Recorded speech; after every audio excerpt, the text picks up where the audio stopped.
ഗസയിൽ ഇസ്രായേൽ ആക്രമണം തുടരുന്നതിനിടെ രണ്ടാം ഘട്ട വെടിനിർത്തൽ ചർച്ച ഉടൻ പുനരാരംഭിക്കണമെന്ന ആവശ്യം ശക്തമാക്കി ലോകരാജ്യങ്ങൾ. ഏതൊരു തീരുമാനവും ഈ മാസാവസാനം US പ്രസിഡന്റ് ഡൊണാൾഡ് ട്രംപുമായുള്ള കൂടിക്കാഴ്ചയ്ക്ക് ശേഷം മാത്രമെന്ന് ഇസ്രായേൽ പ്രധാനമന്ത്രി ബെന്യാമിൻ നെതന്യാഹു. നിലവിലെ യെല്ലോ ലൈൻ ആയിരിക്കും ഗസയുടെ പുതിയ അതിർത്തിയെന്ന് ഇസ്രായേൽ സൈനിക മേധാവി ഇയൽ സാമിർ. അംഗീകരിക്കില്ലെന്ന് ഫലസ്തീൻ സംഘടനകൾ. രണ്ടാം ഘട്ട ചർച്ചയ്ക്ക് തിരക്കിട്ട നീക്കം നടക്കുന്നു. വെടിനിർത്തൽ നിരീക്ഷിക്കാൻ അതിർത്തിയിൽ UN സമാധാന സേനയെ വിന്യസിക്കുന്നതിനെ ഹമാസ് പിന്തുണയ്ക്കും. ജയിലിൽ കഴിയുന്ന ഫലസ്തീൻ നേതാവ് മർവാൻ ബർഗൂത്തിയെ വധിക്കാനുള്ള നീക്കം ചെറുക്കണമെന്ന് ഫലസ്തീൻ പ്രിസണേഴ്സ് സൊസൈറ്റി. MC നാസർ ചെയ്യുന്നുണ്ട് വിശദാംശങ്ങൾ നൽകാനായി. നാസർ, രണ്ടാം ഘട്ടത്തിന്റെ വെടിനിർത്തൽ ചർച്ച പുനരാരംഭിക്കണമെന്ന ആവശ്യം ലോകരാജ്യങ്ങൾ ശക്തമാക്കുന്നതാണ് ഏറ്റവും പ്രധാനപ്പെട്ട വാർത്ത. ഇതിൽ ട്രംപുമായുള്ള കൂടിക്കാഴ്ചയ്ക്ക് ശേഷം അല്ലെങ്കിൽ ചർച്ചയ്ക്ക് ശേഷം മാത്രം ഒരു തീരുമാനമെടുക്കാമെന്നാണ് നെതന്യാഹുവിന്റെ നിലപാട്. അതിന് പിന്നിൽ എന്താണ് വിശദാംശങ്ങൾ, എന്തൊക്കെയാണ്? ജിന, ഈ മാസം 29-നാണ് ഏറ്റവും നിർണായകമായിട്ടുള്ള കൂടിക്കാഴ്ച നടക്കുക എന്ന് ഔദ്യോഗികമായി തന്നെ ഇപ്പോൾ ഇസ്രായേൽ സ്ഥിരീകരിച്ചിരിക്കുന്നു. വൈറ്റ് ഹൌസിൽ നടക്കുന്ന ആ ചർച്ചയിൽ ട്രംപുമായി ഏതൊക്കെ കാര്യങ്ങളിലായിരിക്കും വിശദമായിട്ടുള്ള ചർച്ച നടത്തുക എന്ന കാര്യത്തിൽ അവ്യക്തത തുടരുന്നുണ്ട്. എന്തായാലും രണ്ടാം ഘട്ട വെടിനിർത്തലുമായി ബന്ധപ്പെട്ട നിർണായകമായിട്ടുള്ള ചർച്ചയായിരിക്കും വൈറ്റ് ഹൌസിൽ ഈ മാസം 29-ന് നടക്കുക എന്ന കാര്യത്തിൽ തീർപ്പായിരിക്കുന്നു.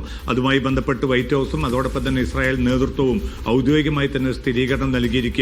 ഇനിയുള്ള ഏറ്റവും പ്രധാനപ്പെട്ട ഒരു കടമ്പ എന്നത് ഈ രണ്ടാം ഘട്ട ചർച്ചയിൽ ഏതൊക്കെ രീതിയിലുള്ള സമീപനമായിരിക്കും, ഏതൊക്കെ ഉപാധികളായിരിക്കും ഇസ്രായേൽ മുന്നോട്ട് വെക്കുക എന്നതാണ്. നേരത്തെ തീരുമാനിച്ച പ്രകാരം ഗസയിൽ ഒരു സമാന്തര ഭരണ സംവിധാനം ആദ്യം വരേണ്ടതുണ്ട്. ആ ഭരണ സംവിധാനത്തിന് ചുവടെയായിരിക്കും അന്തർദേശീയ സേനയുടെ വിന്യാസം നടക്കേണ്ടത്. അതിന്റെ ആത്യന്തികമായിട്ടുള്ള ഒരു ലക്ഷ്യമായിട്ട് ഹമാസിന്റെ നിരായുധീകരണം ഉൾപ്പെടെയുള്ള കാര്യങ്ങൾ വരേണ്ടതുണ്ട്. അപ്പോൾ എല്ലാ അർത്ഥത്തിലും ഏറ്റവും നിർണായകമായിട്ടുള്ള ഒരു ഘട്ടത്തിലേക്കാണ് ഗസയിലെ ഈ വെടിനിർത്തൽ ഇനി നീളേണ്ടത്. പക്ഷേ ഈ ആദ്യഘട്ട വെടിനിർത്തലിൽ സംഭവിച്ചതുപോലെ തന്നെ നിരന്തരമായിട്ടുള്ള ലംഘനങ്ങൾ, ആ വെടിനിർത്തലിന്റെ ചൈതന്യത്തിന് വിരുദ്ധമായിട്ടുള്ള സമീപനങ്ങൾ, അത് ഇസ്രായേൽ തുടരുന്ന ഒരു സാഹചര്യമാണെങ്കിൽ തീർച്ചയായിട്ടും ഈ രണ്ടാം ഘട്ടം എന്നത് കൂടുതൽ സങ്കീർണമായിട്ടുള്ള ഒരു അവസ്ഥയിലേക്ക് നീങ്ങും. അത് ഒഴിവാക്കാനുള്ള തിരക്കിട്ട നീക്കങ്ങളാണ് ഇപ്പോൾ മധ്യസ്ഥ രാജ്യങ്ങളായിട്ടുള്ള ഖത്തർ, ഈജിപ്ത്, തുർക്കി എന്നീ രാജ്യങ്ങൾ നടത്തുന്നത്. അതോടൊപ്പം തന്നെ യൂറോപ്യൻ രാജ്യങ്ങൾ, മിക്ക യൂറോപ്യൻ രാജ്യങ്ങളും ഈ ഒരു വെടിനിർത്തൽ കരാർ ഇനിയും വളരെ ശക്തമായി തന്നെ മുന്നോട്ട് പോകണം എന്നൊരു നിർദ്ദേശവും മുന്നോട്ട് വെച്ചിട്ടുണ്ട്.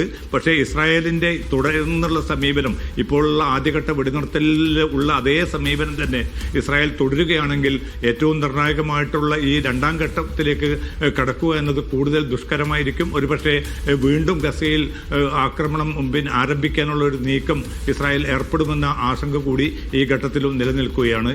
ജിന, അതാണ് നാസർ ഏറ്റവും പ്രധാനപ്പെട്ട കാര്യം. ആദ്യഘട്ട വെടിനിർത്തൽ ചർച്ച അല്ലെങ്കിൽ വെടിനിർത്തൽ വന്നതിന് ശേഷവും തുടരെ ഇസ്രായേലിന്റെ ആക്രമണം ഗസയിൽ ഉണ്ടായിരുന്നു. അതുകൊണ്ട് തന്നെ രണ്ടാം ഘട്ടം എത്രത്തോളം പ്രായോഗികമാകുമെന്നതിൽ ഒരു ആശങ്ക നിലനിൽക്കുന്നുണ്ട്. കഴിഞ്ഞ ദിവസം ഖത്തർ അടക്കം ഈ വിഷയത്തിൽ ശക്തമായ നിലപാട് എടുക്കുകയും ചെയ്തിട്ടുണ്ട്. എത്രത്തോളം സമ്മർദ്ദമാണ് ഈ വിഷയത്തിൽ ഇസ്രായേലിന് മേൽ ലോകരാജ്യങ്ങൾ ഏൽപ്പിക്കുന്നത്? എന്തെങ്കിലും ഫലം കാണാനുള്ള ഒരു സാധ്യതയുണ്ടോ?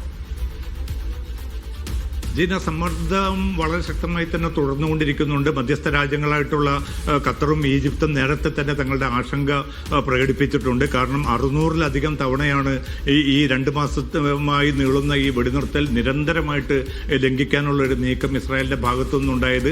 അതിന്റെ ഭാഗമായി 370-ലധികം പേർ കൊല്ലപ്പെടുന്ന സാഹചര്യമുണ്ടായി. അതിൽ തന്നെ 80-ലധികം കുട്ടികൾ ഉൾപ്പെടുന്നതായിട്ടുള്ള ഏറ്റവും ഭീതിതമായിട്ടുള്ള ഒരു അവസ്ഥ കൂടി നാം കണ്ടു. അതോടൊപ്പം തന്നെ അതിലേറെ സ്ത്രീകളും ഈ കൊല്ലപ്പെട്ടവരിൽ ഉൾപ്പെടുന്നുണ്ട്. തികച്ചും നിരപരാധികളായിട്ടുള്ള മനുഷ്യരെയാണ് ഈ വെടിനിർത്തൽ നിലനിൽക്കുന്ന ഘട്ടത്തിൽ പോലും ഇസ്രായേൽ ക്രൂരമായിട്ട് കൊന്നൊടുക്കിയിരിക്കുന്നത്. അതോടൊപ്പം തന്നെയാണ് 1000-ഓളം പേർക്ക് പരിക്കേറ്റ ഒരു സാഹചര്യം മറുവശത്ത്. ഇതൊക്കെ നിലനിൽക്കുമ്പോൾ പോലും ഗസയിലേക്ക് കൂടുതൽ സഹായ വസ്തുക്കൾ എത്തിക്കണമെന്ന ഈ കരാറിന്റെ വ്യവസ്ഥ അത് പാലിക്കാൻ പോലും ഇസ്രായേൽ ഇനിയും തയ്യാറായിട്ടില്ല. വളരെ ചുരുങ്ങിയ 100-നും ചുവടെ ട്രക്കുകൾ മാത്രമാണ് ഇപ്പോൾ ഗസയിലേക്ക് അനുവദിച്ചിരിക്കുന്നത്. റഫ അതിർത്തി തുറക്കണമെന്ന ഈ കരാറിൽ പറഞ്ഞ കാര്യം ഇതുവരെ നടപ്പായിട്ടില്ല.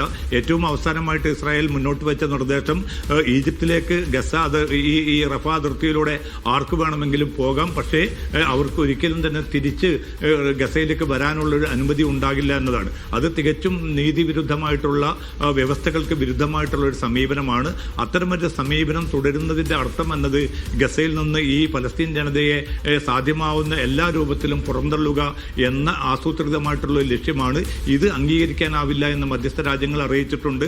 അവർ അക്കാര്യം അമേരിക്കൻ നേതൃത്വത്തെയും യൂറോപ്യൻ യൂണിയനെയും ധരിപ്പിച്ചിട്ടുമുണ്ട്. അതുകൊണ്ട് തന്നെ 29 നടക്കുന്ന വൈറ്റ് ഹൌസ് കൂടിക്കാഴ്ചയിൽ ട്രംപ് എന്ത് നിലപാട് സ്വീകരിക്കും, ഈ കരാർ അതിൻ്റെതായിട്ടുള്ള അവസ്ഥയിൽ മുന്നോട്ട് പോകണമോ, ഈ മേഖലയിലും ഗസയിലും സമാധാനം നിലനിൽക്കണമോ എന്ന ഏറ്റവും പ്രസക്തമായിട്ടുള്ള ചോദ്യത്തിന് അമേരിക്ക നൽകുന്ന ഒരു ഉത്തരത്തെ കൂടി ആശ്രയിച്ചായിരിക്കും ഇസ്രായേൽ ഇനി ഇതിൽ ഏത് നിലപാട് കൈക്കൊള്ളുമെന്ന കാര്യത്തിൽ പിന്നെ ഒരു തീരുമാനമുണ്ടാവുക. എന്തായാലും തീവ്ര വലതുപക്ഷ മന്ത്രിമാരുടെ ഏറ്റവും കടുത്ത നിലപാട്, ആ നിലപാടിനോടൊപ്പം തന്നെയാണ് ഇപ്പോൾ പോലും നെതന്യാഹു നിലയുറപ്പിച്ചിരിക്കുന്നത്. സ്വതന്ത്ര ഫലസ്തീൻ രാഷ്ട്രം ഒരു നിലയ്ക്കും അനുവദിക്കാനാവില്ലെന്ന് ഇന്നും നെതന്യാഹു പ്രതികരിക്കുകയുണ്ടായി. ഇത്തരമൊരു സാഹചര്യത്തിൽ എത്ര കണ്ട് ഫലസ്തീൻ താൽപര്യങ്ങളെ സംരക്ഷിക്കാൻ ഈ വെടിനിർത്തലിന്റെ രണ്ടാം ഘട്ടത്തിന് സാധിക്കുമെന്ന ആശങ്ക തന്നെയാണ് ഈ ഘട്ടത്തിലും നിലനിൽക്കുന്നത്. ജീന. ശരി നാസർ, ഏതായാലും ഗസയിൽ രണ്ടാം ഘട്ട വെടിനിർത്തൽ ഉടൻ വേണം, ചർച്ച നടക്കണമെന്നാണ് ലോകരാജ്യങ്ങൾ ആവശ്യപ്പെടുന്നത്. ഈ സമ്മർദ്ദങ്ങൾക്കിടയിലും US പ്രസിഡന്റ് ഡൊണാൾഡ് ട്രംപുമായുള്ള കൂടിക്കാഴ്ചയ്ക്ക് ശേഷം മാത്രമേ വിഷയത്തിൽ എന്ത് തീരുമാനം എടുക്കൂ എന്നാണ് ഇസ്രായേലിന്റെ നിലപാട്. MC നാസറാണ് വിശദാംശങ്ങൾ നൽകിയത്.